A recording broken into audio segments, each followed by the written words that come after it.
like, thank you so much.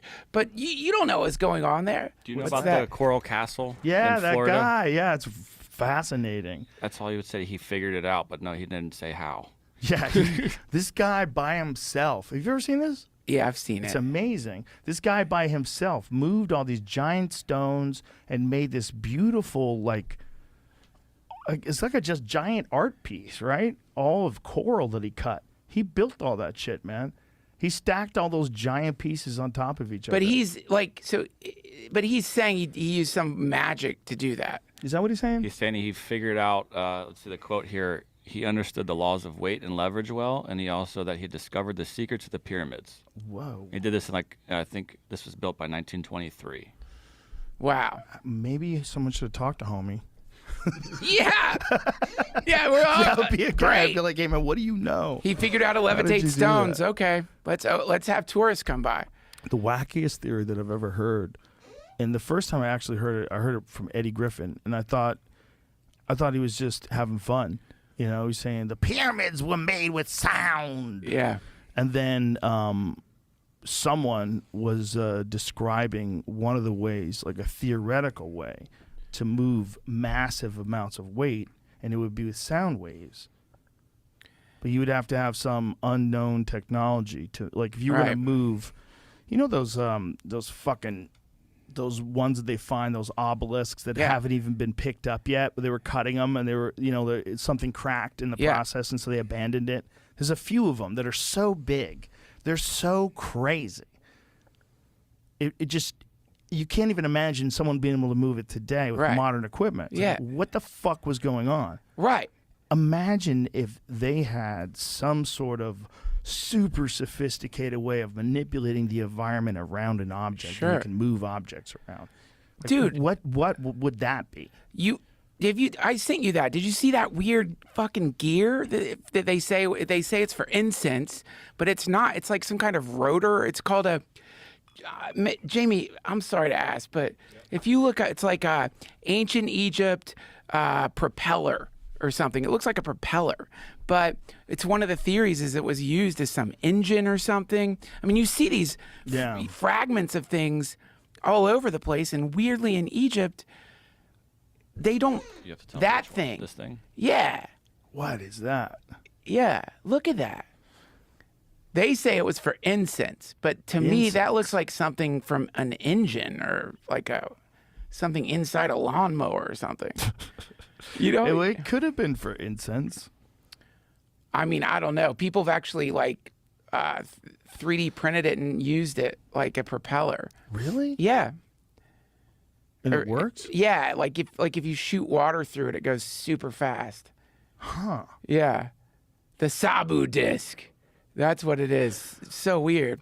There's, you know, the problem is when things are that old, there's not much left. And the stuff that we're getting is just the rock stuff. Right. It's like if everything was removed from all of our cities, everything except stones, it would be so confusing. Sure. You would get to a few cornerstones that have like those brass signs on them. Yeah. Maybe you could read those. Right. But if everything else deteriorated, which apparently it would, if you gave the earth enough thousands of years, all of our cities would just dissolve. Right.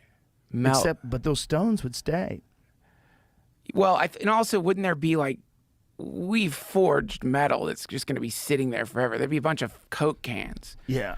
How many years do you think it would take to like make the Empire State Building corrode into dust?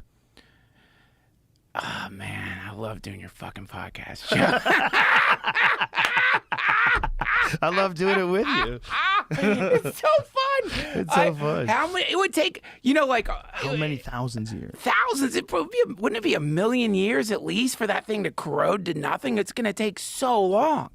But what about a glass and metal structure like World Trade Center? That seems like it wouldn't last that long. Well, the beams, the steel beams. Yeah. You know? Like how long before those rot away? Because it doesn't seem like we find a whole lot of fucking metal that we know that humans have tampered with. That's, you know, there's no stainless steel from 12,000 years ago. Right. Yeah, no. What if they had it? What if they had it 20,000 years ago? It's just all gone. It's just all corroded. Is that possible? I don't know. I mean, to get back to Ancient Aliens. because I think that's a big piece of the puzzle. To get back to that,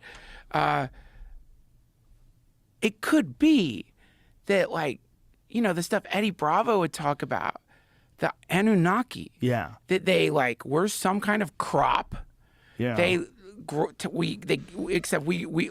crop is technology. It grows out of the planet, gets to some certain amount, and then it's time for the harvest. They come, they take it all. They scoop it up, beam it up, take it all, build some new pyramids as like a mark of like, okay, this lets us know how long it's been since we've been here. And then, you know, then come back in another 15,000 years, wipe it all out again and let it grow again. You know, it could be something like that. And which is, yeah, in that case, everything could just be evaporated. They just might do it the way we wipe chalkboards clean. Just wipe it clean, leave a few there, leave some of our like emissaries to like give them the new information that we want. Come back in another 10, 12,000 years and see what they've come up with.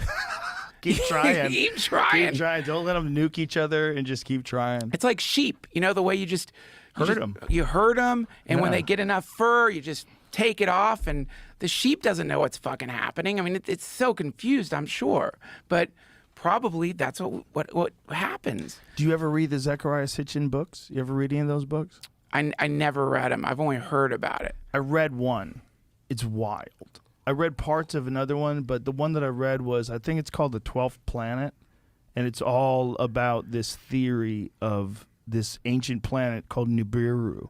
It's outside of our solar system, and it's in an elliptical orbit, and it comes inside of Earth. By the way, don't say I believe this. I'm not saying I believe this. I believe it. Every 3,600 years, the story is like every 3,600 years or so, it comes in between like Mars and Jupiter, and it comes near us, and they hop off. Yeah, the 12th planet.